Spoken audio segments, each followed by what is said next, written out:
Hello guys, जय श्री राम। कैसे हैं आप सभी लोग।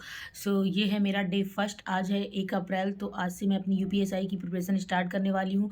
मैं डे वाइज ब्लॉग डालूंगी और आप लोग को बताऊंगी कि मैंने पर डे के हिसाब से क्या क्या तैयारियां की हैं, क्या क्या पढ़ा है।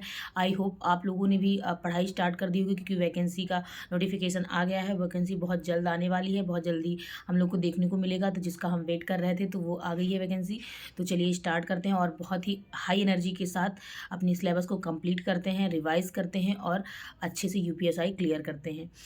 देखते हैं कि मैंने पूरे कंप्लीट ब्लॉग में क्या क्या पढ़ा है, क्या क्या आज का मेरा रूटीन रहा है।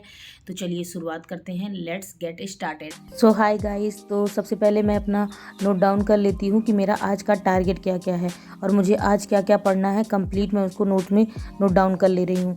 आप भी इस तरह से फॉलो कर सकते हैं कि आपको क्या क्या कैसे कैसे, जो कि है उपसर्ग एंड प्रत्यय। रीजनिंग में मैं कोडिंग डिकोडिंग करने वाली हूँ। मैथ्स में सिंप्लीफिकेशन, थोड़ा सा बॉड मास, और जियोग्राफी में पृथ्वी की उत्पत्ति कैसे हुई, और इकोनॉमी में थोड़ा सा पार्ट पढ़ना है कि इकोनॉमी होता क्या है, उसका परिचय तैयार करना है। उसके बाद जो मूल विधि में एक लेक्चर मुझे कंप्लीट करना है, क्योंकि मूल विधि मेरे लिए नई है, हम सब लोगों के लिए नई है। तो हम मूल विधि में एक लेक्चर पढ़ के उसको अच्छे से कंप्लीट करेंगे। और आज का नवरात्रि का दिन था, तो सबसे पहले उठ करके थोड़ा पढ़ाई की। उसके बाद नहा धो करके माता जी की पूजा की, अपने लिए थोड़ा सा नाश्ता बनाया। फिर दोबारा से पढ़ने बैठ जाती हूँ कि जो मेरा टारगेट है उसको कैसे कंप्लीट करना है। तो एक हिंदी से मैंने स्टार्ट किया है। तो सबसे पहले मैं हिंदी से देखती हूँ। फ्री यूट्यूब चैनल से मैं देख रही हूँ। अभी तक मैंने कोई सब्सक्रिप्शन वगैरह नहीं लिया है। तो आप भी काफ़ी चीज़ें यूट्यूब पे अवेलेबल हैं, आप भी देख सकते हैं। चाहें तो आप सब्सक्रिप्शन भी कोई ले सकते हैं।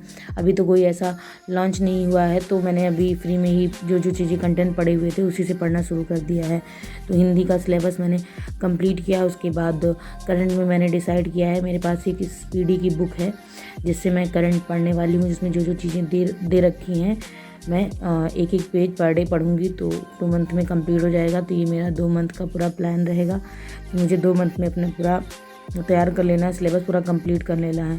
जिससे अगर वैकेंसी का डेट बढ़ता भी है, टाइम आगे मिलता भी है, तो उसमें हम लोग केवल मॉक टेस्ट दें, रिवाइज़ करें, क्या गलतियाँ रह गई हैं उसको बार बार देखें, जिससे कि हमारी जो है जब पेपर आए तो हमारा बहुत अच्छे से पूरा कंप्लीट तैयारी हो, पूरी कंप्लीट स्ट्रेटजीज़ हो।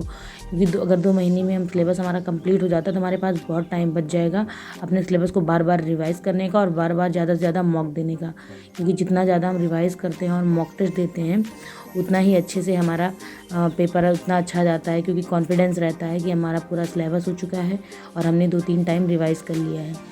तो मैथ्स में तो सिंप्लीफिकेशन और बॉड मास देखूंगी मैं। बॉड मास के थोड़े रूल क्या क्या कैसे करेंगे उसको देख लूँगी, साथ साथ आज के तरीके से मैं सिंप्लीफिकेशन ख़त्म कर दूँगी। पर कुछ क्वेश्चन है मैं उसको लास्ट तक लगाती रहूँगी। जो मुझे नए क्वेश्चन मिलते रहेंगे, जो प्रीवियस ईयर क्वेश्चन है, तो मैं देखती रहूँगी। उसके बाद मूल विधि तो सबसे इम्पोर्टेंट है, और हिंदी तो नंबर्स गेनिंग है, तो इसलिए हिंदी से ही मैंने शुरुआत की है। मॉर्निंग में मैं हिंदी से ही शुरुआत करती हूँ। मुझे लगता है कि आप लोग को भी हिंदी से ही शुरुआत करनी चाहिए, क्योंकि सबसे बेस्ट होता है कि अगर आपने सुबह में जो पढ़ा है वो आपको लॉन्ग टर्म तक याद रह जाता है।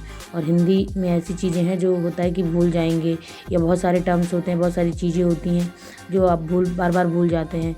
स्पेशली साहित्य वाला केस, साहित्य में तो बहुत सारी चीज़ें हैं जो भूल जाती हैं। तो मैंने हिंदी से ही शुरुआत की थी, तो आप भी कर सकते हैं। अब बेस्ट रहेगा और एक कॉन्फिडेंस आएगा कि हाँ हमें आता है और हमने अच्छे से तैयार किया है। और मैं पॉलिटी में करने वाली हूँ संविधान का इतिहास और उसकी क्या क्या विशेषताएं हैं, क्योंकि पॉलिटी सबसे ज़्यादा मार्क्स की आती है यूपीएसआई में। पॉलिटी और मूल विधि मिलाकर सबसे ज़्यादा क्वेश्चन पूछे जाते हैं। तो बहुत अच्छे से पॉलिटी को तैयार करना है, ये समझकर कि सबसे ज़्यादा मार्क्स यहीं से मिल रहे हैं। उसके बाद इकोनॉमी में अर्थशास्त्र की परिभाषा और उसकी क्या क्या शाखाएं हैं वो पढ़ना है। और हिस्ट्री में तो सबसे इम्पॉर्टेंट है ये सिंधु घाटी सभ्यता, उससे काफ़ी क्वेश्चंस आते हैं। तो सिंधु घाटी सभ्यता और उस वहाँ के लोगों का जीवन कैसा था, ये पढ़ना है। और स्टैटिक जीके भी साथ साथ पढ़ते रहना है। स्टैटिक जीके में पढ़ने वाली हूँ प्रमुख देश और उनकी क्या क्या मुद्राएं हैं, क्योंकि पर डे अगर हम स्टैटिक जीके का भी एक एक पार्ट लेकर चलते रहते हैं तो हमारे सिलेबस भी सारे सब्जेक्ट्स में से थोड़ा थोड़ा सा कवर होता रहता है। और मूल विधि का तो मैंने आपको बताया कि यूट्यूब पे पढ़ाते हैं राम सर, वो बहुत अच्छा पढ़ाते हैं मूल विधि। तो मैं मूल विधि उनसे ही कर रही हूँ। फर्स्ट टाइम पढ़ रही हूँ, थोड़ा नर्वस भी हूँ कि कैसे थोड़ा वो है कि कैसे सिलेबस कंप्लीट होगा, कब ख़त्म होगा, क्योंकि इतना ज़्यादा है बीएनएस की, इतनी ज़्यादा धाराएं हैं तो उसको याद करना पड़ेगा। इसलिए पर डे एक एक पेज पढ़ना है, एक एक लेक्चर पढ़ना है और उसको रिवाइज़ करके तभी दूसरा लेक्चर देखना है। तो मैंने देखा था कि सर ने बताया था कि हमें ऐसी ही स्ट्रेटजी फॉलो करनी है कि एक लेक्चर देखा, उसको अच्छे से रिवाइज़ किया, तब हम नेक्स्ट लेक्चर देखेंगे। तो दोस्तों ये था मेरा आज का रूटीन। अगर आपको वीडियो पसंद आई है तो लाइक शेयर सब्सक्राइब ज़रूर करें और लोगों को शेयर करें। और आप भी अपनी स्ट्रेटजी कमेंट बॉक्स में ज़रूर लिखें, जो गलतियां हैं आप मुझे बताएं। मिलते हैं नेक्स्ट वीडियो में, बाय बाय।